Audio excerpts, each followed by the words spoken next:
Hi guys, welcome to the Break the Chain podcast. I'm here today with Brooke Robichaud.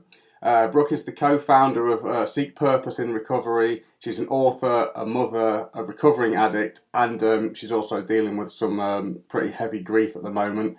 So I had never heard your story, and I just always thought, oh, Brooke's a really nice and innocent kind of. You've got that innocent vibe about you, just a really nice person, and then I listened to, you sent me a podcast yesterday to do some research, and I've just been like, boom, oh my god. So yeah, I don't know, mate. I don't know. I thought it absolutely fascinating. So I think that's a cool place to start. If you can start with, obviously, welcome to the show, and Thank you. yeah, if you can tell us your story, that would be absolutely amazing. Oh my gosh, I wish I would have re-listened to that one to know what I said because there's so many facets to my story. But yeah, my name is Brooke. Thank you so much for having me here today. And thank you for coming on our show and being a guest. And like everything you're doing is just so incredible.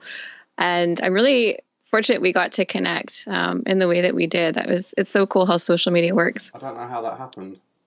Yeah. I've never made such a good connection so far. I don't know what it is about you guys and Seek Purpose, but I love it. I don't know why. Oh, I don't know why. It's just got good vibes.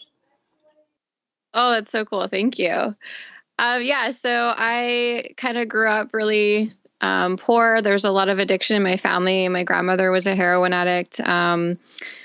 We had a grow up in our house. It was this like really gross kind of white trash home in the middle of this really, really nice neighborhood. And, everyone around us was kind of white picket fencey, went to church on the weekends, and everyone had dinner together at dinner time. And it just like was all these like amazing families around. And so I always felt kind of different and like left out. Some of the other kids in the neighborhood wouldn't want to play with me. I'd walk to school by myself and everyone else would be getting a ride. I had a lot of self-pity when I was little too. Just kind of woe is me. I was very aware of our differences. And yeah, it kind of made me, and my mom obviously was really young when she had me, wasn't really paying attention to me. I didn't feel wanted from her. My dad left when I was really young. I didn't feel wanted from him. So I just went around kind of feeling really unwanted and unloved for a really long time. And I had a connection with Jesus when I was little because my neighbors all went to church. So I'd like escape my home and go to church with them. And so I was this goody two shoes for quite a while. I kind of just escaped my home life by going to church and like learning about God. And when I was young, prayer really worked for me right away. Like everything I was praying for was coming true in my life. And so I really believed, and that gave me kind of a direction and a purpose. And I felt kind of set apart from my family. Like I wasn't going to go down the road they all went down with the drug addiction, alcoholism, abuse, all the stuff I was seeing around me. But then I met a boy in high school and he didn't believe in God, and he smoked weed and drank and partied and did all these things. And it was just like that easy. It was as soon as I felt wanted for the first time in my life, like someone really wanted me, I was willing to abandon everything. And I just wanted him to think I was cool. I wanted to fit in. And as soon as I started getting into drugs and alcohol, I really got that feeling of just like, this is it. This is it for me. This is my medicine. Like I'm never turning back. Why don't people drink and use like every single day? Like I always want to feel like this. I never want to feel that shitty, insecure, like feeling unwanted ever again. And yeah, drugs and alcohol were a solution for me for that. And I was 16 when I first started drinking, and using. And it took 2 years for me to go from this little like church mouse girl that hung out with band geeks and drama geeks and like was never going to drink or use drugs to like completely destroying my life in a foster home situation. And I ended up driving my car into her house and getting kicked out. And then I'm like ended up smoking crack in the middle of Central Park with some guy I didn't know. I don't even know how I found him, as that was my solution to like just driving my car into this person's house. Like it was 2 years. So that was I drink was just driving, like, was it? Crashing your car from drink driving. I think you said that there was quite a yeah, lot of you just get shit faced and drink drive. Quite that would be something that you do quite a lot. I would, yeah. When I was a teenager, I don't know why. It was like an impulse. Like I'd get drunk and then I'd drive around and kind of almost meditate while I was driving. And I had drank way too much this one night. Okay, I'll go back a little bit. So I lived with my boyfriend. His mom was my foster mom, and she left for the weekend and said, "Don't kill any of the animals. Don't have any parties. Don't set any fires. Don't break the house down." I think that was it. Anyways, all of those things happened. So we had a party. There was a fire in the kitchen. One of the cats died, and then I drove my car into her house. Like everything she told me not to do. And I was sitting there thinking, like, how is this even possible? Whoa, that's Yeah. insane. How did you drive a car into a house? As much as I can remember, because I was pretty blackout drunk, but I was with my best friend and I had just like done a bunch of drugs and was feeling this kind of like weird feeling. And I didn't like how I was feeling my skin. And I went for a drive and that felt really good.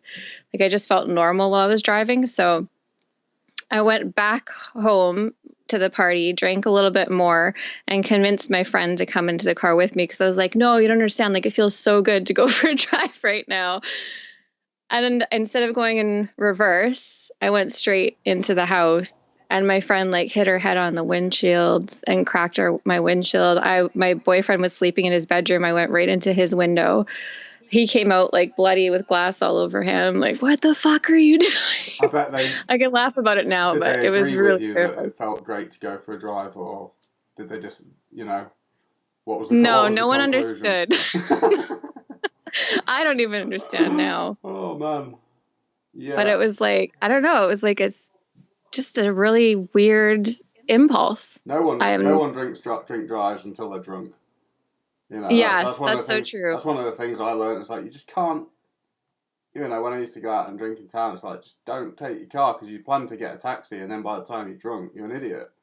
Obviously, that's the whole point. You make yourself thick and stupid on purpose so that you forget everything. And it's like, I've definitely done it a few times as well in the past. But it's just something. Just you just got to plan that and not take the car ever because it's just so Yeah. stupid. And it does. And alcohol by nature makes you do stupid, regrettable things, doesn't it? Oh my gosh.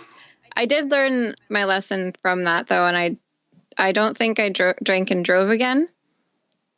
Um, but it made drinking a full-time job because I had to plan so much in order to go out for a drink. But so yeah, right after all that happened, I found out I was pregnant. I had tried to get sober at that point, so I hadn't actually used drugs for about a month before I got pregnant. I'd still been drinking. And then I found out and I just thought like, I don't know. I was just so freaking scared. I had this feeling immediately like I'm going to have a baby. Like I just felt like it was going to happen. But everyone around me was telling me how, like I was homeless at the time because I got kicked out of my house. I lost my job. Yeah. And so I was like in no place, and I was a drug addict and alcoholic. I was in no place to have a baby. Like on paper, it's absolutely insane to have a child. But I had this feeling like that was what was going to happen, even though everyone around me was telling me how like the responsible thing to do would not to be have a child right now. And I did listen to them a bit, and I convinced myself like I'm not going to go through with it. I can't do this. I'm too young. I'm only 18, and all of those things rushed through my head. I went and saw the doctor. I made an appointment to have an abortion, but they had me go to an ultrasound first to find out how far along I was. And then I saw my baby for the first time. It was like this little peanut with like arms and legs, and you could see a little nose, barely, but I could see it. And like everyone told me it was a molecule, it's no big deal. And as soon as I saw him, I was like, it's not a fucking molecule. I couldn't do it. I mean, I believe everyone has a choice to do whatever they want to do with their body. But for me, my choice was like, there's no way after that I could go through with it. But I was terrified because the night before that, I was so convinced I was going to be going through with an abortion that I went out drinking. I used drugs, ended up on a stripper stage, pregnant, underage at a bar. And so that next day deciding that I was going to keep the baby, I was like, oh my gosh, something's going to be wrong with him. Like, there's no way I'm going to have a normal kid after all the things I've done. And yeah, so that was a really hard decision, but it honestly saved my life. And the thing that really cemented that for me is I started praying for the first time since I was 16 before I met that boy. And I asked God for a sign, and I said, I don't know what to do. Like, give me a sign. And an actual billboard, like a sign, came up on the side of the road that said abortion stops a beating heart. And I think it was my heart that would have stopped. Like, I think if I would have went through with that, I would have just went like nosedive into oblivion and probably wouldn't have made it out alive. So that was the first stint of me being sober, was through that pregnancy and for the first little bit of my son's life. And it was, honestly, I thought pregnancy was the answer. I'm like, oh my gosh, I feel so normal. Everything's so like easy. I love this. And it never really clued into me that maybe it's because I stopped drinking that I was feeling so much better. I think there's something else that makes you feel really good in that situation, is that you're not thinking about yourself. It gets you out of your own selfish trip. You're not thinking about, oh, am I happy? You kind of think about, oh, I've got to look after this little guy, this little person that's going to come into the world, and then you become responsible for something else. And I think that acceptance of responsibility for the first time, trying to avoid responsibility, I think that was one of the biggest drivers for my drug addiction. It's like, I do not want to deal with that shit out there, life, and that stuff, and that job thing, and like, nah, I'm just going to bury my head for as long as possible. I honestly think that was really one of the biggest motivators for me to do drugs and live in a fantasy land, was reality. It's hard. Yeah. Oh my gosh. You know what? I never actually really thought of it like that, but I think you're totally right. Like, abandoning yourself, putting someone else first. I know for me today, that's what works more than anything in my own recovery. So yeah, it absolutely probably had a lot to do with it. Yeah, and same as with me as well. I'm not so often worrying about myself anymore. I think don't you think you get kind of programmed to think like you need to think about yourself. You need to focus on you and your journey and your self-care, and there's always this big emphasis on look after yourself, then look after others. But we don't. I don't know where the line is. I don't think anyone. We just put the line like way too far down the track. But I'll just look after yourself first. It's like, well, I'm not happy. I'm not rich. I'm not this, that, and the other. And then you just become so focused on yourself. Be like, well, I haven't sorted my shit out yet. You guys come after. But I just do it. I just ignore all this pop culture of sort yourself out first, and I just really try and focus on others and have looking after myself, body and mind as a part of this thing, that goes on to be, good for everybody, and it kind of doesn't you get lost in that self-pity, self-worth, everything, selfie, blah, blah, blah. Yeah. I actually find that more true now for me than ever in my recovery, because going through grief, I became very, very selfish because I'm hurting and I want to feel better and I don't feel like I have anything to give. So I got really like in self-pity and thinking other people need to take care of me through this. And like, I don't want to have responsibilities. I don't want to, I need someone to help me with everything because I just need to like escape and get better and get well. And there's such a fine line between like self-care and selfishness, I feel like you were saying. Because I think there is a point where I do need to take care of myself and not take on too much and like be mindful of what I'm capable of right now, because my emotions and my mental health are just kind of all over the place. However, taking care of other people and abandoning my needs is self-care for me, because that's part of what makes me feel better. And it always works. It's like the last thing I want to do, but it always works to like call someone up, see how they're doing, bring them some groceries, like get out of me and help somebody else. Always makes me feel better. Yeah, and I think there's a couple of points there, but one thing is quite often self-care, or when I don't feel good and I try and feel good, I'm like, I'm going to try and make myself feel better. Quite often, the things that I try to make myself feel better with are actually destroying me. Like, I don't feel good, I'm going to buy a pizza and eat too much. You know what I mean? Like, and actually, it's not it makes it worse most of the time, and I dig myself a hole. I've been binge eating a bit recently because I've been stressed, and I've been eating takeaways, and I eat too much, and then I have too much sugar, and then I feel terrible. And this was my attempt to look after myself. I think it's just so ironic. And self-care, if you really are actually taking care of your body, but I think, I try and see my body and mind as separate to me. And then when I'm taking care of the body, it's not selfish. It's not me. Oh, I like that. Do you know what I mean? It's not me. Yeah. In the yoga system, that's how it is. It's like, this is, property of God, basically. Your body and mind aren't yours. They're given to you. And you looking after those things are actually service. So it's never selfish, ever. I love that. It's utterly selfless. Like, everything is selfless. Even looking after your body. So that relationship becomes all about, fundamentally, like, the spiritual life becomes all about this life of service. Everything. So it's your duty to look after your body properly and give it what it needs, rather than what your mind's telling you it wants, which is, I'm going to do some smack. It's going to be really good. It's going to be really good for my body. You're trying to satisfy the mind and destroying the body. Because that's kind of like, this selfishness is just trying to just feed all these desires that the mind's giving us, and it's endless. It's endless this endless river of desires flowing into the ocean that never ending and never satisfying. Yeah.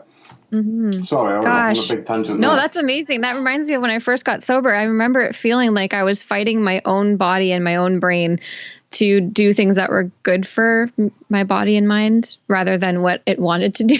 Like, I remember driving home from a meeting, and like my car, everything in my body wanted to drive to the bar, wanted to go this way. And it was like, I had to actually consciously fight that and be like, no, we're going home. We're going home. We're going home. Like, I do that with drive-thrus now. Yeah.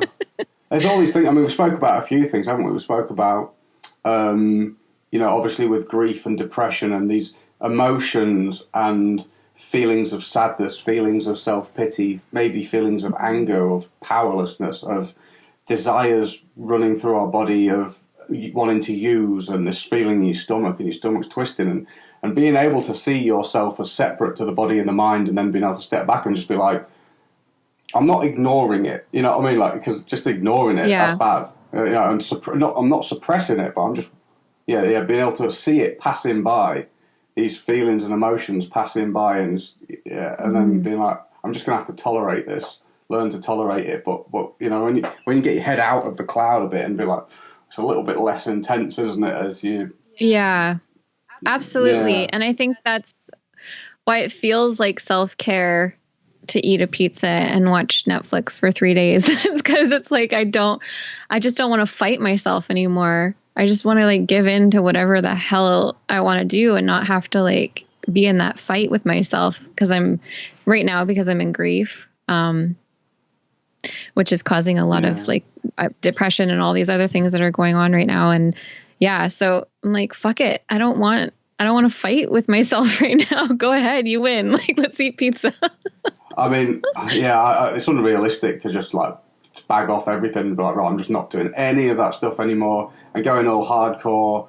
And, in reality, some of us, I find this journey is such a gentle and gradual process of I don't know, self-improvement, self-realization, but, peeling back layers of bullshit or uncovering or whatever it is. But, if I try and do too much too fast, or I just kick back and I just fail epically, if I try and do everything all at once, but it's like, all right, well, I've quit using horse tranquilizer, sniffing that every day, and I peel it back, and then I've quit drinking, and I've quit coffee, and it's kind of like, that thing where your mind was just sending you nuts and your body's going nuts, and be like, it's just a pizza, and I can't help it, and I'm going to give in to this craving. I don't have the power to overcome this, or I'm not, I'm just too vulnerable right now, and I'm having a pizza. You know what I mean? But I try not to let it get any worse than that, and I still consciously trying to still give my body what it needs. An amazing thing about diet, you need to do two things. It's a pain in the ass. Like, you need to give your body what it needs, That's one thing, one job, and then the other job is don't give it what it doesn't need. Don't fuck it up.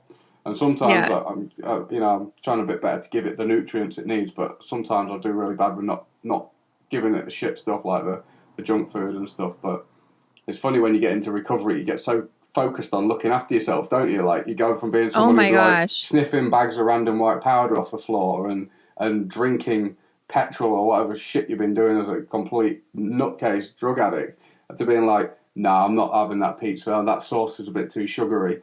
That's so funny. Yeah, when I first got into recovery, that's what I did. I spent the first 30 days kind of using sugar as a like substitute for the alcohol I was drinking and everything. And then I decided that I was going to get completely healthy, and I just stopped eating sugar, stopped eating fat, stopped eating wheat. I lost 80 pounds in like 8.5 months or something ridiculous, and like started exercising, going to the gym. By the end of this like 2 years stint of recovery, I had gotten to my goal weight. I was like a whole food vegan. I was hiking and doing all these things that I'd never done in my life, traveling for the first time. Like I just dove headfirst and I went all in, and I did it as fast as possible and ripped off every Band-Aid. Like I quit smoking. I just did everything I could to get healthier as fast as possible. And then I'm standing there at like the top of the mountain that I'd always wanted to be at. And I don't even feel like I deserve to be there because everything just happened so quickly. Yeah. And it was just like, I got pregnant with my daughter. I got into depression, and everything just kind of like fell apart all of a sudden. And yeah, it's just crazy. I feel like everything in my life happens in 2 year stints. Like, I'm just coming to the end of this last 2 years of being in like a depressed kind of state. Well, obviously there was a global pandemic and all these things happening and my brother passing away. But before that, I was dealing with postpartum depression and anxiety. And so it's been about 2 years where I haven't really felt like myself. And I feel like I'm coming through the other side of that ish now. Where I'm having more days where I'm like getting really hopeful, and I've really started going back to basics and really exploring spirituality. I found it extremely hard to trust God because like I prayed for my brother every day, and that was like, I wanted him to get recovery so bad. Like he wasn't even as bad as I got by any means. He, mostly smoked pot and drank, got into Xanax. But this is his first time trying the drug he took, that took his life. And like, I prayed every day that he'd get into recovery. Every time I went to a meeting and they asked, pray for the ones still suffering, he was the one I prayed for. And so like, I feel like I couldn't trust God with my brother, then why do I want to trust you with anything else? So that's like where my mind went. And so I'm trying to get through that resentment I have with my higher power, because it's just, when I don't have God, a higher power, higher self source in my life, then I'm running on self-will and relying on people to make me happy, and relying on, like my recovery community. And you know what? They can't be there all the time.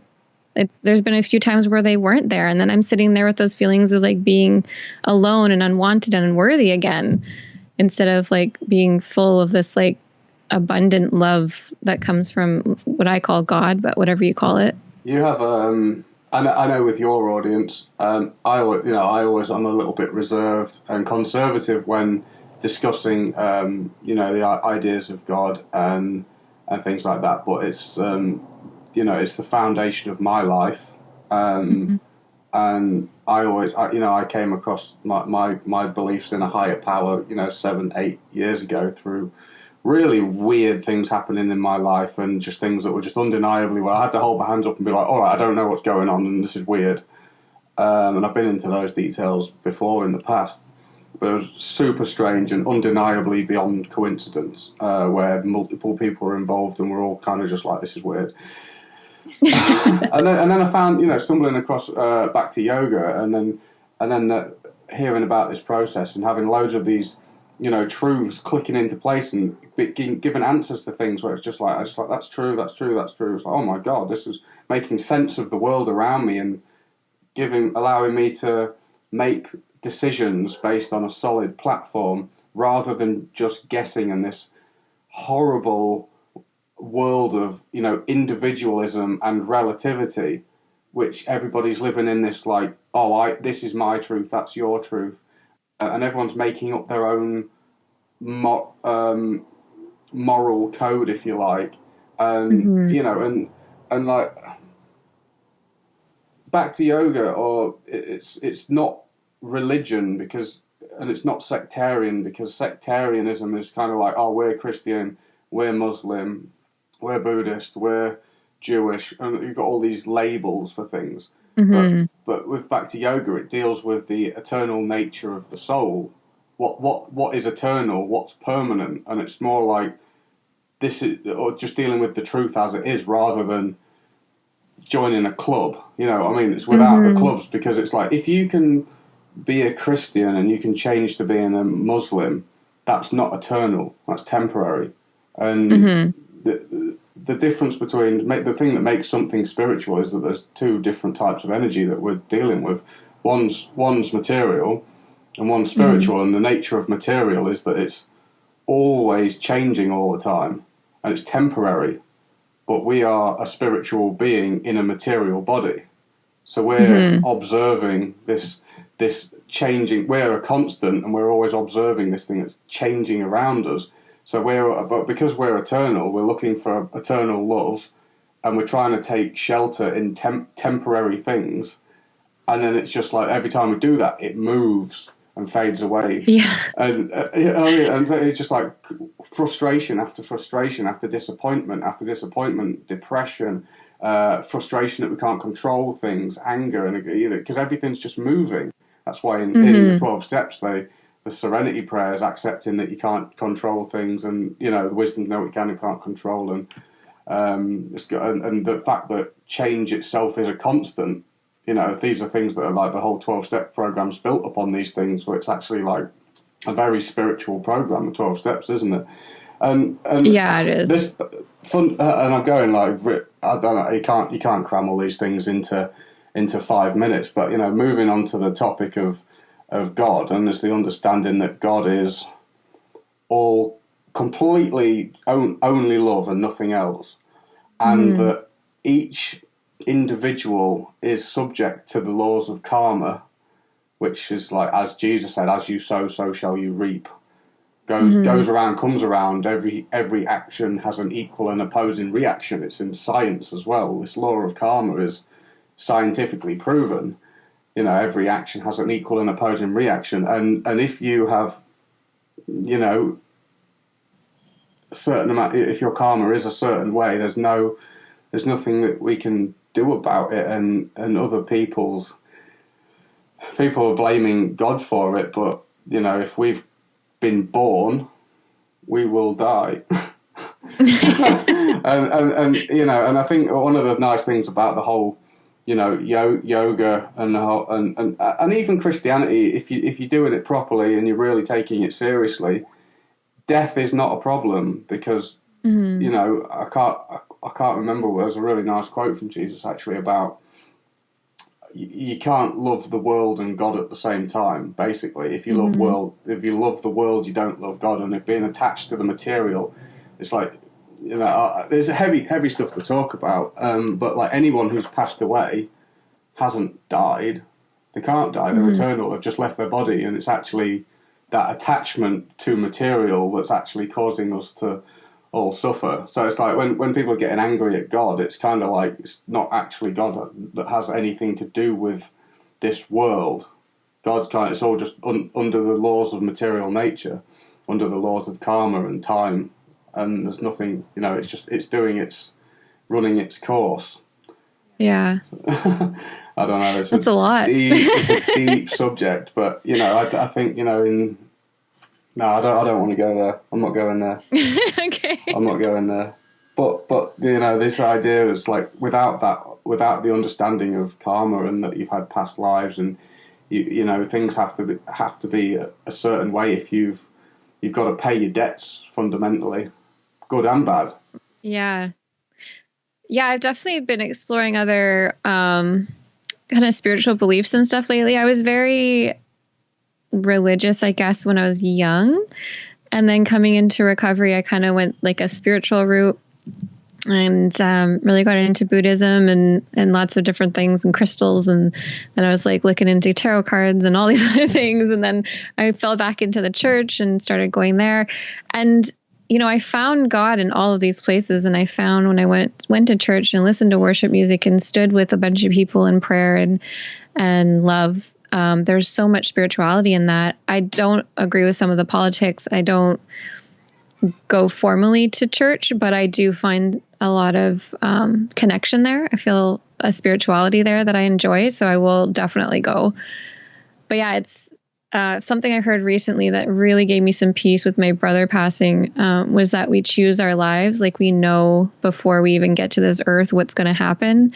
And we're here because we are healing, like, our spirit that's come from like centuries, that's always been alive basically, and has gone through all these things and needs healing. And the people that are kind of here to oppose us are really teachers that are trying to heal these things in us. And like going through the situations like losing my brother, it's for a purpose. Like, there's something that's healing in me through that. And he came here for a purpose, and he knew that he was going to pass and when he was going to pass and why.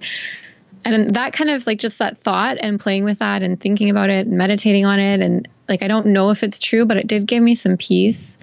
And I feel like in a weird way, like me and my mom's relationship has gotten a lot better through this whole thing. And we had a really tough relationship growing up, and I blamed her for a lot of things. And we've really healed through this situation. And like, she came over to help me with my kids the other day and like clean up my house a bit, and like was there for me in a way she's never been in my entire life. And, I could just like, I don't want to say that's the reason my brother passed, but I was like, it gave me some thought, like maybe he came here to heal my mom and me. Like maybe he came here because we needed him. Maybe the situation is for a reason. Like, we're all going to become better through this. And I don't know, it just gave me some hope. So there's a lot when it comes to spirituality and God that I really have no idea what's true and what's not. But I kind of just go with what is really helping and supporting me and feels right to my soul. I think with grieving is just like, I can't imagine what it's like to lose a close family member. I've lost a lot of close friends, but not when it's a family member. And when you've grown up with that person, you're so totally attached. It's just like I think it's the worst pain that there can possibly be, and I don't think there can be anything worse than that. I mean, it's one of those things, I think, where I think this is a good. I'm grateful that you're having this conversation, because we recently lost a friend to an overdose. I've lost 2 friends to overdoses in the past 2 years. What's your advice to family members and people who are like super, super close to people when it comes to grieving? Because it seems like, people have expectations of how you should grieve almost, and there just doesn't seem to be any set way, and you've got to just do your best. Yeah, I wish I was like through this process and able to give some like huge insight and wisdom, but like I feel like some days I feel okay and I'm like, okay, here it is. I'm getting better. Like, things are gonna get better from now on. And then 2 days later I'm on the floor and I can't get up and I just need the world to go away. And, it's just such a crazy thing to go through. I was so close with my brothers. I raised them pretty much like my mom worked nights. I'd get up with them in the morning, take them to school, babysit them all the time. Even when I moved out of the house, they were at my house every weekend. Like, they were my kids. Are, I guess, still. So I have 4 brothers, so there's a lot of brothers. But yeah, for me, this has given me a huge opportunity to look at what's really necessary in my life. And one thing I've learned is going through trauma and going through grief and these sort of things, whatever you do to get through it becomes a habit, but it becomes a good space to create new habits.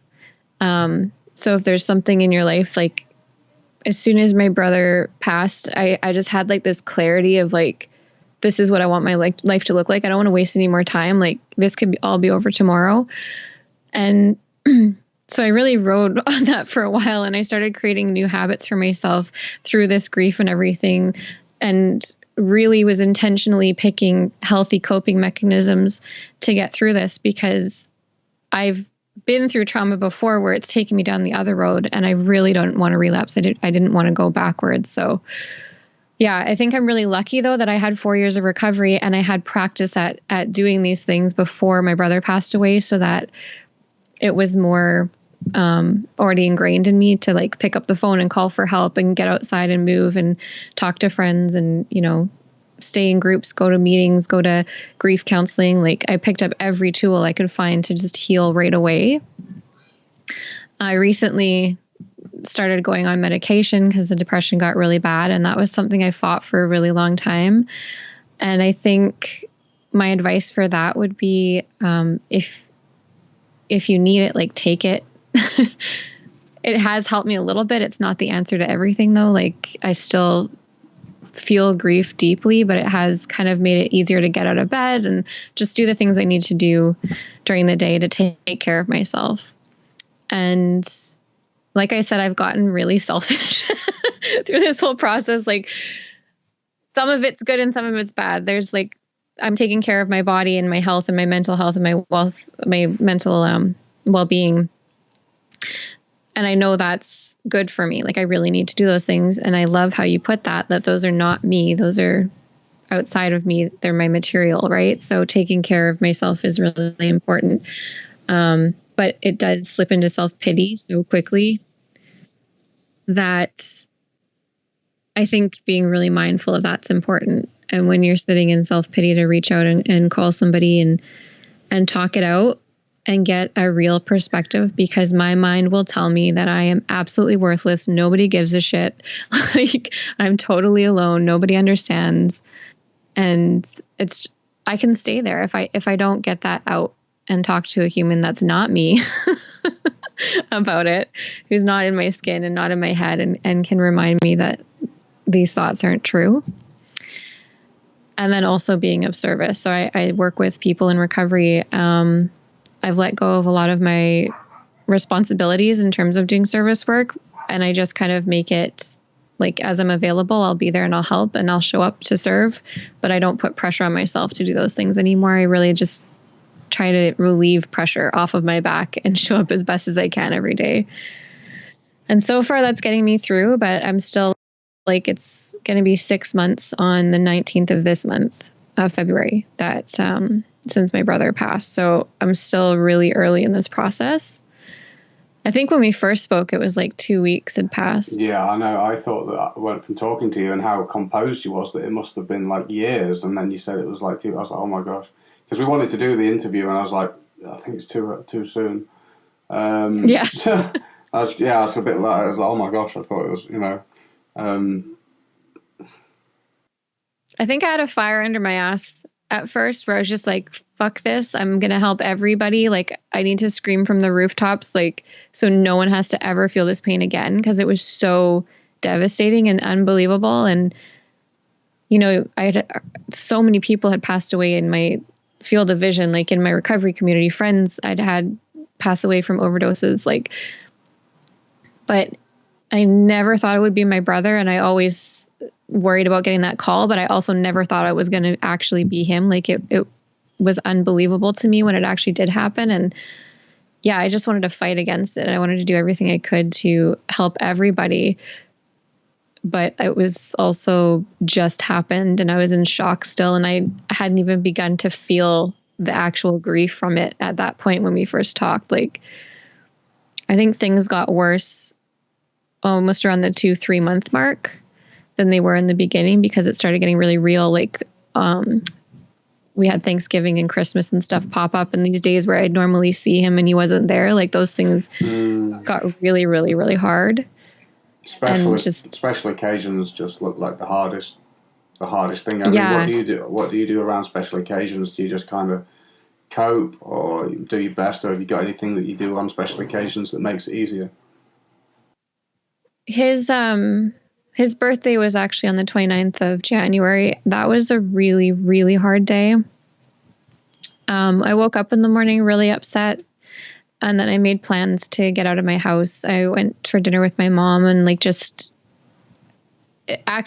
was okay during the day, like when I was busy and doing things and just kind of keeping myself occupied. But when I got home, I kind of had a breakdown. I just went for a drive. I think it was probably the closest I've ever been to relapsing was that day. 'Cause the pain was so much, and then no one was picking up their phone when I was trying to get a hold of somebody to talk to. And, I'm having this battle with God. I don't want to turn to him because he's pissing me off, and like, I feel like I can't trust him with my stuff. So, but it led to this beautiful breakthrough for me because, I ended up parking in front of this old bar I used to go to.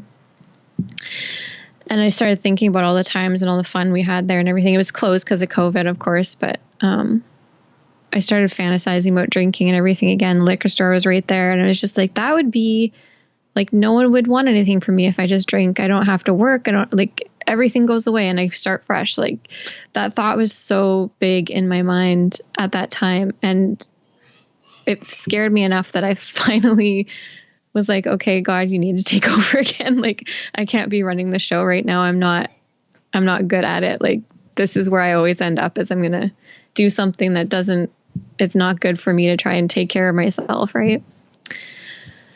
This is the problem. So I don't know if that offers any advice to people, but it's just kind of been my experience. This is one of the problems when, I don't know if everybody listening to this is aware that, one of the foundation of a 12-step recovery program is that you hand over your life to a higher power. And I don't know if everybody would know that, because fundamentally we are not responsible or powerful enough to fix our own problems and take care of ourselves and make good choices. Because as we've proven, our choices lead us down into the shit every time, which I can hold my hand up and be like, yes, that's actually a fact. And when you do hand this over to a higher power, it has a profound effect, and you can be given a will that's beyond yourself that can carry you out of it, which is hard to believe until you've actually experienced the reality of it. And I think that the 12-step program is the most successful drug rehabilitation program ever, that's helped millions and millions of people who were powerless to their addictions. So I think it's definitely worth mentioning that for anybody who hasn't, because it's kind of an important point. And being, when you're left alone with your our mind's answers to these problems are crap, aren't they? Like, oh, go to the bar, have a drink, it'll be sound. But it's not, because your whole life is built around recovery, isn't it? Seek Purpose is an amazing company that helps people, loads of people, podcasts, merchandise, all kinds of stuff, programs and things that you do help people with. It's absolutely amazing. And you built your whole life around that. And I know, because I'm in the same shoes, if I ever used again, it would be the most embarrassing, shameful, dark thing I could ever do.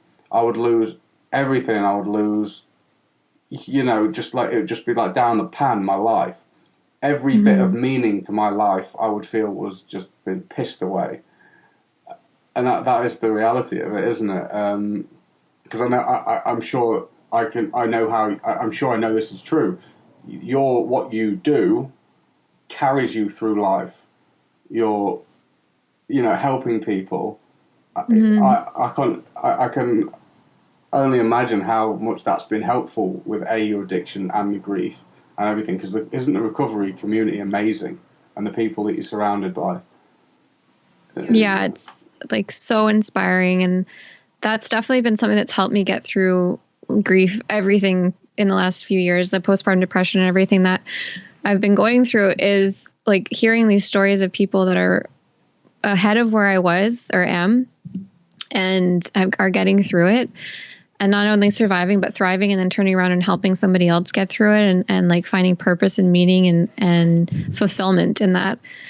And I think that's what all of us are desperate for, is to find that. And I feel like, I'm finding it through letting these people come and share their stories and inspire people. And it's just such a cool, I feel so honored to be doing what I'm doing. I don't even know how it happened, to be honest. It was like, I've going through postpartum depression, anxiety. I was having literal panic attacks interviewing people when we first started because my anxiety was so bad at the time.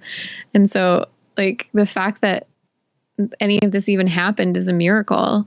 That's actually why I wrote a book on fear and insecurity, was because that's like, there's no reason I should be doing what I'm doing today. I don't have the education. I don't have the, money, the background. Like there's nothing that's giving me permission to be doing this work other than I felt a calling. I've been through something. I wanted to help other people. Like that's it.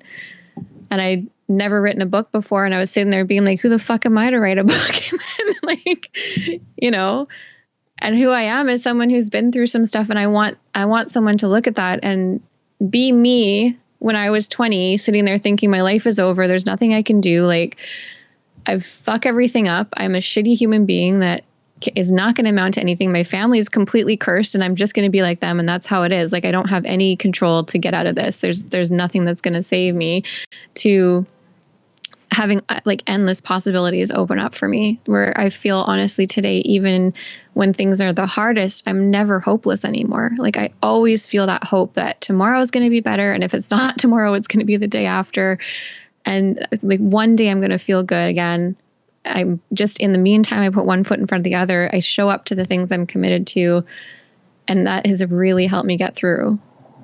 Isn't it amazing? That's something that, I totally relate to all of our stuff. And just being, being able to commit to something. And so here's something I'm faced with all the time is like, I'm sure you get a lot of messages from people all the time. And sometimes you're having a really difficult day and you're lying there and you feel tired and you're exhausted and you're lying and you get a message from someone and it's like, oh, and then you just force yourself to answer that message because, they might really need some help, and it carries you out of the hole. It's like going to the gym. Like you sit there thinking about going to the gym. You're like, fuck, I don't want to go. But as soon as you go and exercise, you feel so much better. I feel that, same way with service work, with helping others. Totally. Yeah. It's kind of like lying on the weight bench and be like, well, I'm not going to push that thing. It's going to be too hard. It's not going to feel good. You know what I mean? It's not going to feel good. It's going to be difficult. But, the more you force yourself to commit, the more you keep turning up, the stronger you get. And the better and happier you feel. And if it's like kind of like avoiding all resistance, avoiding anything, and sometimes there's no resistance, don't get me wrong. I mean, most of the time I feel great doing what I do. And sometimes I hit these real flat spots where I've got no motivation and you have to keep, just walking through honey and just keep, and at the minute it's a bit like that for me, but, just keep walking one foot in front of the other and following that calling to doing that right thing is, Another thing you said is kind of like, you get people all the time being like, oh, you're amazing for what you're doing. And it's like, who's he talking to? And they're just like, oh, you do what you're doing. I was like, I'm a retard.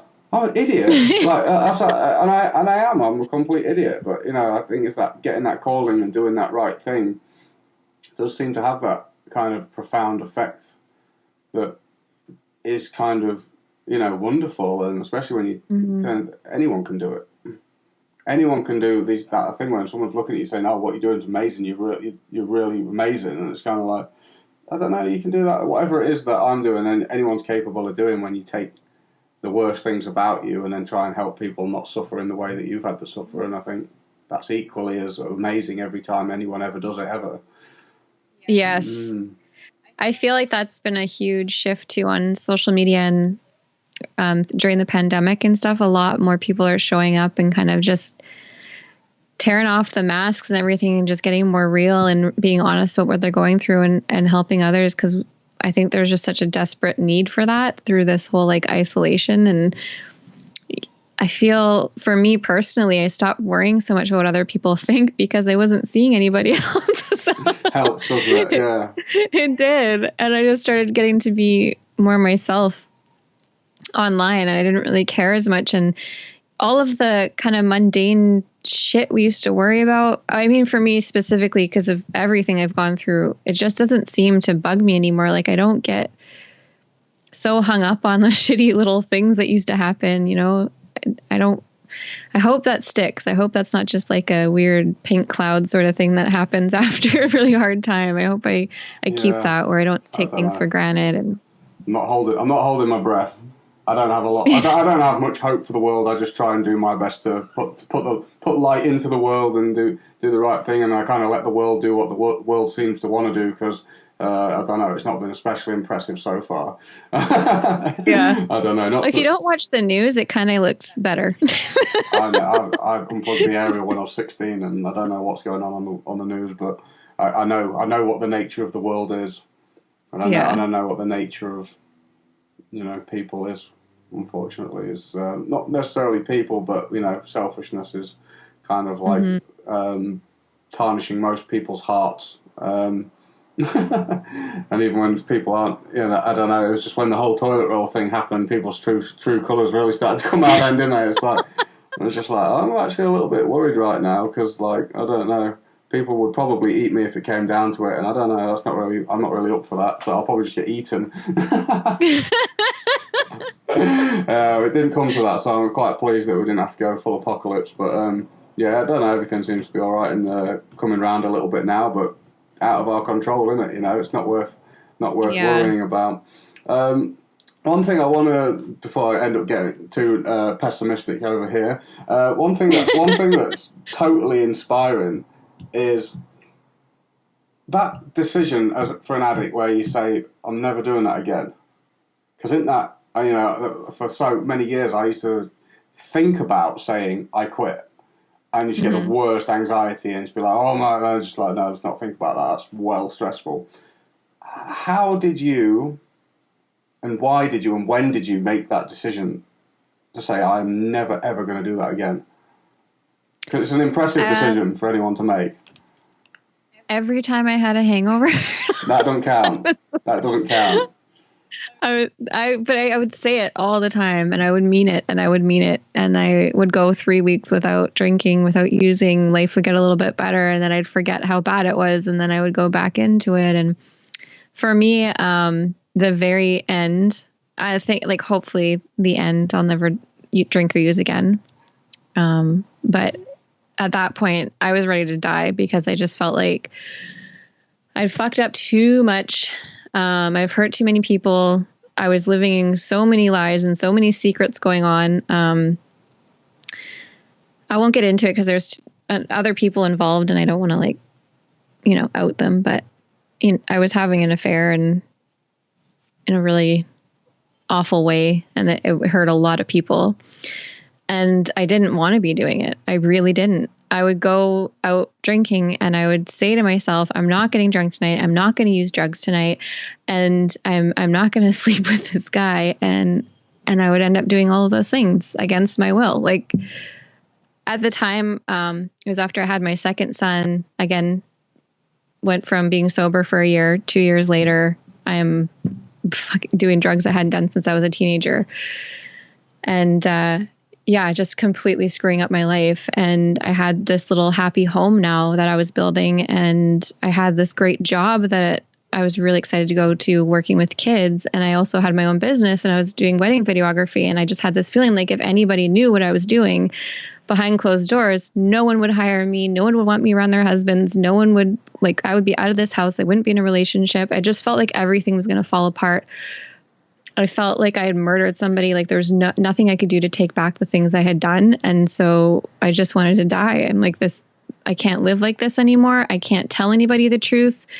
So I just need to go. And instead of that, I ended up telling my mom everything I'd ever done.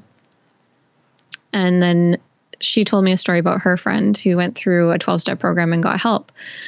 And she said to me, if you get sober, I believe you can be forgiven.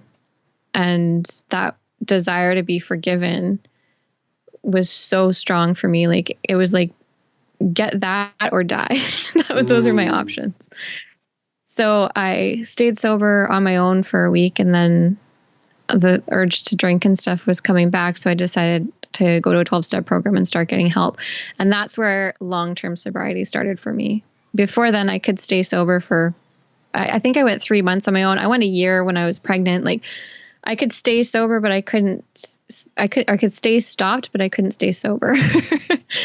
And really going through like 12-step work and learning about all of the things that were driving my entire fucking life. Like that feeling of being unwanted was still haunting me as an adult in a like committed relationship with tons of love around me. I was still searching for that hole to be felt. And why I had an affair was because like that, I was getting that, like that guy knew what a piece of shit I was. He knew everything about me. He knew all the horrible things I was doing, and he still wanted me. So that filled that hole in me.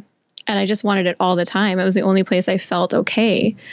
And I didn't understand any of that. I didn't understand that I had a part to play in all these resentments I had and all the stuff I was carrying around. And I didn't understand that I could heal from any of that. So going through this work, getting a community, getting honest for the first time in my life, those are the things that got me into recovery and keep me sober. I don't think just the decision alone could keep me sober because I made that decision so many times. I think that, you know, I think for me as well, my commitment to trying to live by the truth was the start of my recovery as well. Before I didn't do a 12-step program. I haven't actually done the 12 steps, but I started reading 12 Rules for Life by Jordan Peterson, and it's just, you know, he's a real advocate of the truth, and he's someone that really helped me early on in my recovery. And I just started trying to tell the truth, and, you know, and just suffer the consequences, you know, and not be selfish. And that was really the beginning of something really profound for me, where my life started. It was like everything around me started to just kind of line up. Everything that had been scattered kind of and it lined up, and it showed me a path. I don't know if you felt like that happened for you, but it showed, yeah. And, you know, obviously I've done way more research into the 12 steps in the past year or year and a bit, and realizing that, you know, my yoga process and the 12 steps are the same. Like, I mean, like they're the same. And it's weird, and you know it's true, and you know it's real, because like these decisions and some of the things in the 12-step program came from me internally. You know, things like amendments and stuff. I just naturally was like, I need to make this right. I have to make this right. And that was an internal thing. That wasn't someone telling me you need to sort your life out, or someone telling me what to do. That came from inside. And a lot of these things in the 12 steps really did come from inside. So, yeah, it was, I don't know, I think it's amazing. What do you think are some of the things from the 12 steps that made the biggest difference to your life when it came to sticking sobriety? Well, I think, first of all, finding out that I was powerless over alcohol was a huge revelation for me, because I just spent so long thinking, like, I can't get better. I was born a shitty person. Like, I think I'm just one of those people that were born defective or shitty, and everyone else has this book of life I don't have. And, you know, like I had those feelings about myself. So learning that, like, it wasn't just alcohol. I'm like powerless over my addictions, over my upbringing, over my life. Like, I don't have control over the way things had happened before I was conscious of it. Like I was just kind of not a victim of my circumstances, but a product of my circumstances up until I learned what those circumstances were. So the first part was learning that I was powerless. I think the biggest shift for me was in step 4, you go through your whole, like, everybody that has ever hurt your feelings. Basically, I had 178 people on my list. It was a 5-hour step 5 I did with my sponsor.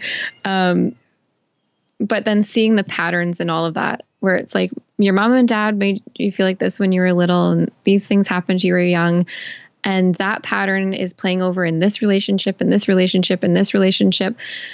And then I react like this when my feelings are hurt like this. Like, it was just black and white. So instead of having a bunch of people that I was holding resentment over, I had a list of things that hurt my feelings and a list of shitty things I did when my feelings were hurt.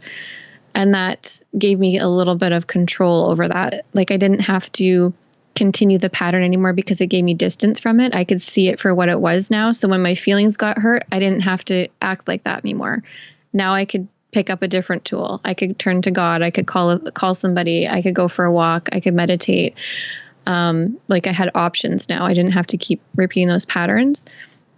And telling that to somebody and sitting down and just saying everything to another human being. After leaving that step 5 with my sponsor, the next week, I was like in bliss. It was like everything made sense for the first time of my life. Wow. And I could see clearly, you know, my mistakes and where I was going wrong. And it just like, I felt like the puzzle pieces came together. It was just the most incredible experience. And then doing your amends and everything is where they say the promises come in, where you start like really getting rid of yourself and really living out all those things that you learned and making it right. Amends is so nice. Yeah. It really is. And like, you know, I have a shitty experience with amends. Like, really? Oh, do we want to ruin it for everyone? I got scared off of them. That's another thing. Yeah, that just naturally happened. It's just, I just wanted to start saying sorry to everybody. Did you ever watch My Name Is Earl? I think that had a big impact on me. For a hilarious comedy program, when I was a kid, that whole karma thing made sense of the world to me. It's kind of like, right, you do bad things happen to you. And I remember this was at a time in my life when I was doing a lot of fighting and stuff, getting in a lot of fights. And I remember, like, I think I punched someone, and then I was like, I got someone else punch me, and it'd be so random, like someone else would start walking with me on the street, just punch me in the face, and be like, what the hell, where did that come from? Every time I did something, someone hit me back. It was just like, it was basically, I realised that what I was doing was punching myself in the face over and over again. I stopped doing it, and it stopped happening. I was like, wow, this is amazing. From My Name Is Earl. Yeah. So cool. That's awesome. Yeah. I haven't watched that show forever. I think I'd still like it. It's totally cool. I think it'd have a totally different meaning now. Yeah. You said something in that podcast you did with I can't remember what it's called, but nothing in recovery is wasted. You know, everything, no matter what it is. Yeah, and it's speaking to that idea of everything having a purpose, and really finding meaning in the meaningless, or the I like that. Can you tell us a little bit about Seek Purpose, which you run with the wonderful Suzanne? Seek Purpose, and you wrote a book, and, you know, a bit about you and what you do. Yeah, for sure. This is the most awkward part of every podcast. It's shameless self-promotion. So Seek Purpose was like a thing born when I was in deep depression, postpartum depression, and I was feeling really useless. I was actually on bed rest when we first thought of the idea, but I just felt so useless. I was like sitting there, all this healthy living journey I'd just gone through was like down by the drain. I was eating like shit. I was like, I'm not going to help anybody get healthy or whatever, and feeling miserable. And I just prayed for a purpose. And I heard in the shower, because that's where I do my meditating mostly. My kids don't bug me there. Your story, my glory. And it was just over and over again. I kept hearing your story, my glory. And I was like, this has got to be something. So I was like going to write a book with like testimonies of people just overcoming the most incredible things and through God, through spirituality, whatever it was that helped them transform. And I brought that to Suzanne, and she immediately wanted to be a part of it. So we ran through a whole bunch of ideas and landed on a podcast. And we were just going to have this little local show. We had a studio set up in her basement. People were coming over from around Vancouver and British Columbia to be our guests, but we were just going to do it really for the West Coast, very local. And then as the pandemic happened, we were kind of forced to do things remote anyways. So we started bringing in people from all around the world, and it's just kind of exploded into this like really incredible journey. I have no idea what we're doing. We just kind of put one foot in front of the other, and things have worked out in ways we couldn't possibly even have imagined. And we've been able to support and help so many people. We have free counseling available. That is just a local resource right now. But if you're in the Vancouver area and you want some free counseling, we partnered with a really amazing company to be able to offer that. We have a support group and weekly meetings to really connect and keep recovery front and center. But more importantly, people, there's so much help for your first year of recovery, but once you hit a year, it's like everything's kind of falls away and there's not a lot of support and you're kind of just left on your own 2 feet and you're trying to figure out what the hell to do with your life. Like that's where we really want to support people to continue their journey, to have long-term sobriety, to find purpose and connection and meaning for all of the struggles that they just went through. And so that's what we hope to offer there. And yeah, so my book is Not Today Fear. It's available on Amazon or on our website, seekpurposenow.com. And that is just when the pandemic started, I had a full-blown anxiety relapse and I was having panic attacks every day for about 2 weeks that were debilitating. And I thought that was going to be forever because I had experienced that as in my early 20s. I had panic attacks every day for 2 years. I couldn't get on a SkyTrain or a bus without having a panic attack. I became agoraphobic. So I was convinced that was going to happen to me again. But I picked up some tools. I got some help. I didn't drink or use over it, and things got better pretty quickly for me. And so I really wanted to help offer some of that support and what I learned through that experience to anyone who needs it. And yeah, I really enjoyed writing that. I'm just working on my second book right now called Fuck Fear, Find Purpose. That's amazing. It's a great name. It's definitely my sort of name. I love it because, I don't know, you're doing basically exactly the same thing as what we're doing. Trying to support people. There's something I have a big problem with in the world of mental health support generally. The idea is that you can get a counsellor, go to a counselling session, and then be okay. And it's fucking bullshit. Mm-hmm. If it's, us being fucked up has happened over a really long period of conditioning that's done that to us. And without support and knowledge and allowed us to fall into this place, it's going to take a long time with a lot of reassurance and constant support, feeling accepted, supported, loved over time. Mm-hmm. And there needs to be that period where you have that around you. And I think forever, because why wouldn't you want that around you? It's wonderful. And the recovery community has been the biggest breath of fresh air for me. Yeah, sure, it's hard in the beginning. Sure, it's triggering. Sure, you can't accept things that are true. Sure, because you're living in a dream world basically as an addict. But oh my goodness! But once you get a taste for it, recovery, and it becomes, oh my god, it's just amazing. It's addictive in itself, and I couldn't imagine being around people who weren't in recovery because everyone's honest, everyone cares, everyone lives to help you, everyone understands you. They do understand because they've been there and they tell you stories and you're like, that's way worse than my story every time. And it's just like, whoa. And it's just, it's really cool. So I love that you're doing that. And I love that we've connected with you through that. And I bet your book is absolutely amazing as well. I haven't had a chance to read it. And you sound like, you're just absolutely on fire. And I can totally relate to everything because I'm sure that, you go through ups and downs and sometimes you want to just give up, and I bet sometimes you wonder if it's easier to just give up because that's something that goes through my head. It would be really, oh my God, if I just stopped doing this now, it might be like way easier. And then you remember what life was like before you started, and you're like, yeah, I'm not doing that. It's not easier. I've tried a couple times to just shut her down and be like, yeah, I'm just gonna coast now. I feel like I've done enough work. Like immediately start rolling back downhill, and it doesn't last long. I can't stay there for too long because I feel it right away. Life is shitty when you're not, actively working to have a good life. Yeah.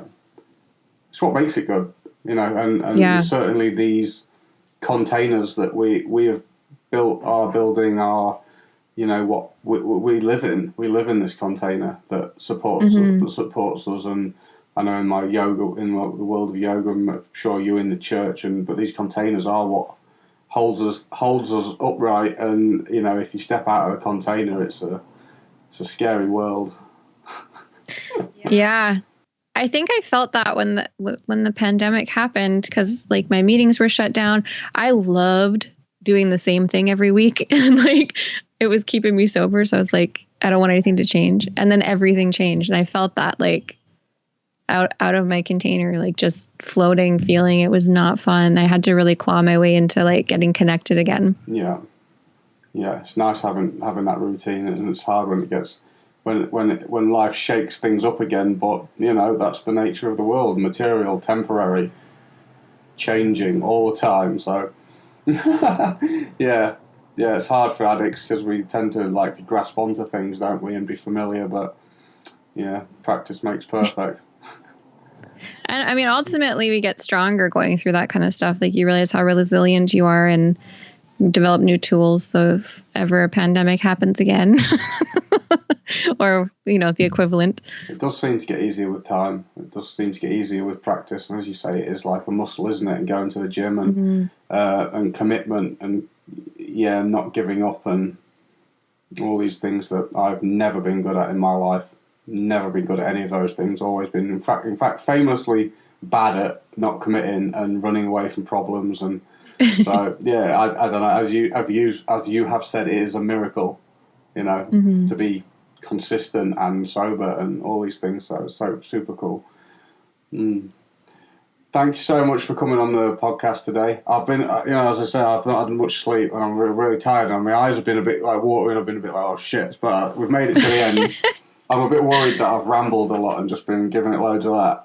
Has it been all right? Oh, I loved it. Thank you so much. That's wicked. Thank you for coming on. Please, everyone, check out Seek Purpose. Do you want to give everyone your handles and where to find you? Yeah, so we are at Seek Purpose Now on Instagram and Facebook. SeekPurposeNow.com is our website. And you can find me at Sober Lifestyle, and my partner Suzanne is at Sober Lifestyle on TikTok. There's a lot of fun recovery on there. There's lots of fun stuff. And for anyone who's thinking about recovery or wondering how you recover, it's really easy. Just start following people's stuff and just start following it and brainwash yourself into recovery, because our minds are so full of crap that if follow everyone in the world on Instagram to do with sobriety and recovery, it starts getting implanted in there, doesn't it? And check out Brooke's clothing and stuff. She has some really cool clothes and stuff, and I really like my Seek Purpose one. Right on. Totally into it. I wear it all the time. So thank you so much, Brooke. Thank you. This is awesome.